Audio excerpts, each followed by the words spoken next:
novità ignorate, violetta e germo solo disgiunti, bella verrà qui col valore, li vidi ieri ancor, parea felice.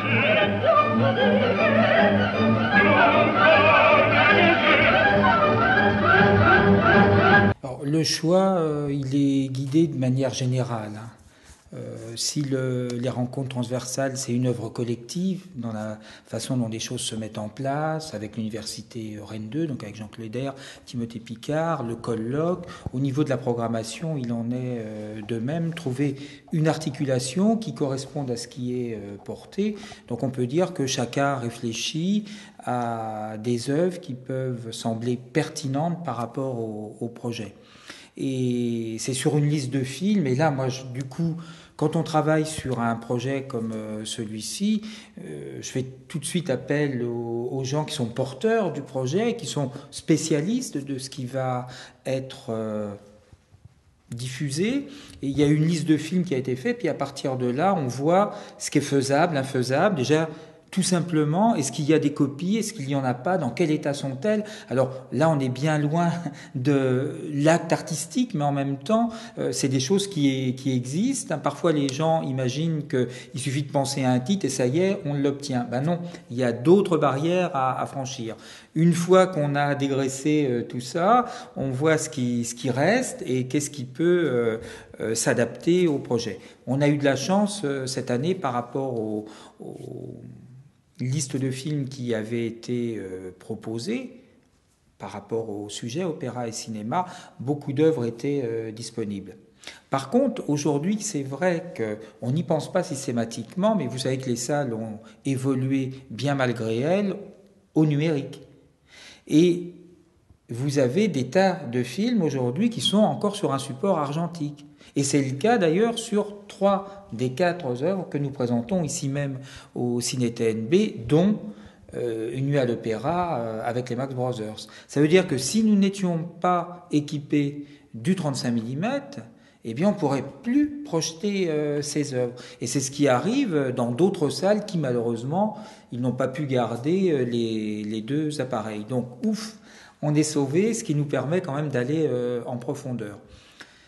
Sur ce que vous exprimiez tout à l'heure, et notamment par rapport à cette première soirée du vendredi au Ciné TNB, c'est vrai qu'on se retrouve avec 2 œuvres, les Marx Brothers avec Une nuit à l'opéra et L'Arbre à la forêt de Ducassel Martineau, qui sont loin de ce qu'on peut imaginer dans un premier temps si on fait la relation cinéma et opéra. On peut penser que nous allons découvrir ou redécouvrir des œuvres qui sont tout de suite immergé dans la matière opéra-cinéma. Et c'est ça qui est intéressant, d'ouvrir des champs de réflexion, des champs de regard sur finalement des œuvres qui sont très proches de ce qu'on aborde, mais avec des chemins de traverse. Et bon, moi ça me plaît beaucoup.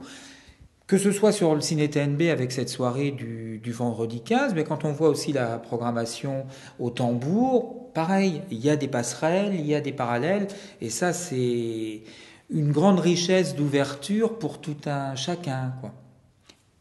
Et du coup, ça me fait dire qu'il n'y a pas besoin d'être spécialiste du cinéma tout simplement, mais de l'opéra en particulier, pour avoir envie de venir à la rencontre des œuvres et bien entendu des auteurs, puisque vendredi on aura la chance d'accueillir Jacques Martineau qui viendra parler donc de ce film, L'Arbre à la forêt, et bien entendu, compte tenu du contexte, lui aussi il nous donnera ces éléments, pourquoi il a choisi cette musique qui porte le film, qui est personnellement, ça n'engage que moi ce que je dis là, mais je trouve qu'elle est une œuvre d'une humanité, d'une rareté, d'une délicatesse exceptionnelle, sur un sujet qui est fort, qui bouscule, qui interpelle, qui gêne certainement aux entournures,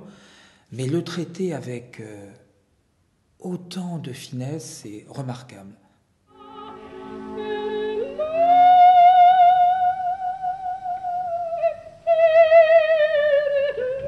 Finché avrai il